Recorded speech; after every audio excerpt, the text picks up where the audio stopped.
ಒಂದು ಸಣ್ಣ ಹಳ್ಳಿಯಲ್ಲಿ ಆರವ್ ಎಂಬ ಬಾಲಕ ವಾಸಿಸುತ್ತಿದ್ದನು. ಅವನು ತುಂಬಾ ಕುತೂಹಲದಿಂದ ಎಲ್ಲ ವಿಷಯಗಳನ್ನು ತಿಳಿದುಕೊಳ್ಳಲು ಇಷ್ಟಪಡುತ್ತಿದ್ದನು. ಒಂದು ದಿನ ಶಾಲೆಯಲ್ಲಿ ಶಿಕ್ಷಕರು ಭಾರತದ ಸಂವಿಧಾನ ಬಗ್ಗೆ ಪಾಠ ಹೇಳುತ್ತಿದ್ದರು. ಶಿಕ್ಷಕರು ಹೇಳಿದರು, ಸಂವಿಧಾನವೆಂದರೆ ನಮ್ಮ ದೇಶದ ನಿಯಮಗಳ ಪುಸ್ತಕ. ಎಲ್ಲರಿಗೂ ಸಮಾನ ಹಕ್ಕು ಮತ್ತು ನ್ಯಾಯವನ್ನು ನೀಡುತ್ತದೆ. ಆರವ್ ಆಶ್ಚರ್ಯದಿಂದ ಕೇಳಿದನು, ಅದನ್ನು ಯಾರು ರಚಿಸಿದರು? ಶಿಕ್ಷಕರು ಉತ್ತರಿಸಿದರು, ಡಾ. ಬಿ. ಆರ್. ಅಂಬೇಡ್ಕರ್ ಮತ್ತು ಅವರ ಜೊತೆ ಹಲವರು ಸೇರಿ ಭಾರತದ ಸಂವಿಧಾನವನ್ನು ರಚಿಸಿದರು. ಆರವ್ ಮನೆಗೆ ಹೋಗಿ ತನ್ನ ತಾತನಿಗೆ ಕೇಳಿದನು, ಸಂವಿಧಾನ ನಮಗೆ ಏನು ಕೊಡುತ್ತದೆ? ತಾತನು ನಗುತ್ತಾ ಹೇಳಿದರು, ಮಗನೇ, ಇದು ನಮಗೆ ಸ್ವಾತಂತ್ರ್ಯ, ಸಮಾನತೆ ಮತ್ತು ಹಕ್ಕುಗಳನ್ನು ಕೊಡುತ್ತದೆ. ಜಾತಿ, ಧರ್ಮ, ಭಾಷೆ ಭೇದವಿಲ್ಲದೆ ಎಲ್ಲರನ್ನೂ ಸಮಾನವಾಗಿ ನೋಡಲು ಕಲಿಸುತ್ತದೆ.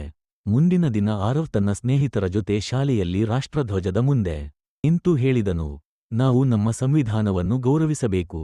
ಅದು ನಮ್ಮ ದೇಶದ ಶಕ್ತಿ. ಅವನ ಮಾತು ಕೇಳಿ ಎಲ್ಲ ಮಕ್ಕಳು ಚಪ್ಪಾಳೆ ತಟ್ಟಿದರು. ಕಥೆಯ ನೀತಿ: ಭಾರತದ ಸಂವಿಧಾನ ನಮ್ಮ ಹಕ್ಕುಗಳ ರಕ್ಷಕ ಮತ್ತು ದೇಶದ ಬಲವಾಗಿದೆ.